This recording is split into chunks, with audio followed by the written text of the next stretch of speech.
চলন বিলের মাঠগুলোতে সরিষা ক্ষেতে কিছু কৃষকের অপ্রয়োজনীয় কীটনাশক প্রয়োগে মারা যাচ্ছে মৌমাছি। এতে সরিষা ফুল থেকে মধু সংগ্রহে আসা কয়েকশো মৌচাষী পড়েছে বিপাকে। সচেতনতার অভাবে এই কীটনাশক ব্যবহারে চলন বিল থেকে ২০০০ টন মধু সংগ্রহের লক্ষ্যমাত্রা ভেস্তে যেতে বসেছে। কৃষি বিভাগ বলছে কৃষকের সচেতনতায় মাঠে নেমেছে তারা। সিরাজগঞ্জ প্রতিনিধি জয়নাল আবেদিন জয়ের প্রতিবেদন।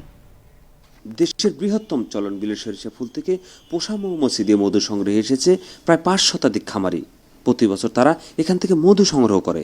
এবারও ২০০০ টন মধু সংগ্রহের লক্ষ্যমাত্রা নিয়ে মাঠে নেমেছিল তারা। কিন্তু এবছর কৃষকরা সরিষা ক্ষেতে ফলন বাড়ানোর আশায় ভিটামিন জাতীয় বিভিন্ন ধরনের কীটনাশক প্রয়োগ শুরু করেছে। এতে ফুল থেকে মধু সংগ্রহের সময় খামারিদের পোষা মৌমাছি মারা যাচ্ছে। সবাই দেয়, আবার আমার জমির আশেপাশে যারা আছে তারাও দিয়ে দিছে। খালি আমি তো ধরেন মাঝখানে বাদ, সেই জন্য আমি নিজেও দিয়ে দিতেছি। আমরা তো ওটা বুঝি না, আমরা দিয়ে চলিয়া যায়, মৌমাছি মরে কি বাঁচে আমরা তো ওইদিকে খেয়াল করি না।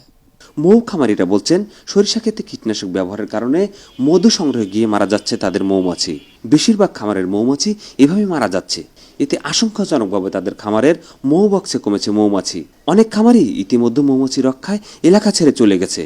চলন বিল থেকে মধু সংগ্রহ করে লাভ তো দূরের কথা, খামার রক্ষা করাই এখন কঠিন হয়ে পড়েছে তাদের। ফুলে বীজ দেওয়ার কারণে মৌমাছি যেটাই বাড়িয়ে যাচ্ছে সেটা আর বাক্সে ফিরে আসতেছে না।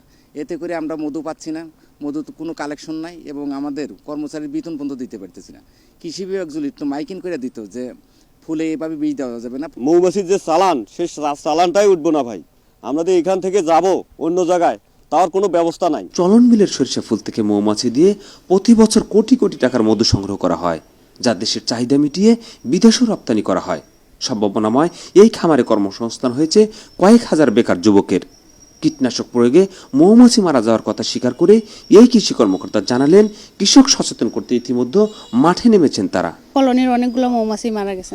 বৈঠক আর ডিলারদের দোকানে গিয়ে প্রচারণা আপাতত চালিয়ে যাচ্ছি। পরবর্তীতে হয়তোবা বিরাট পরিসরে অনুমোদনের সঙ্গে কথা বলে মাইকিং একটা ব্যবস্থা করা যাবে। দেশের বৃহত্তম চলন বিলের বিস্তীর্ণ মাঠে মাঠে কৃষকদের এই অযাচিত কীটনাশক ব্যবহার বন্ধ করা গেলে একদিকে যেমন কৃষকদের অর্থ সাশ্রয় হবে, তেমনি রক্ষা পাবে কোটি কোটি মৌমাছির প্রাণ। একই সাথে চলন বিল থেকে উৎপাদন হবে প্রায় ২০০০ মেট্রিক টন মধু, যার প্রতি টন মধু বিক্রি হচ্ছে প্রায় ১.৫ লাখ টাকা দরে। কৃষকদের অযাচিত এই কীটনাশক ব্যবহারে সচেতন করতে কৃষি বিভাগ দ্রুতই উদ্যোগ নেবেন, এমনটাই প্রত্যাশা চলন বিলের শত শত মৌচাষীর। জয়নাল আবেদিন জয়, বাংলাদেশ টেলিভিশন, চলন বিল, সিরাজগঞ্জ।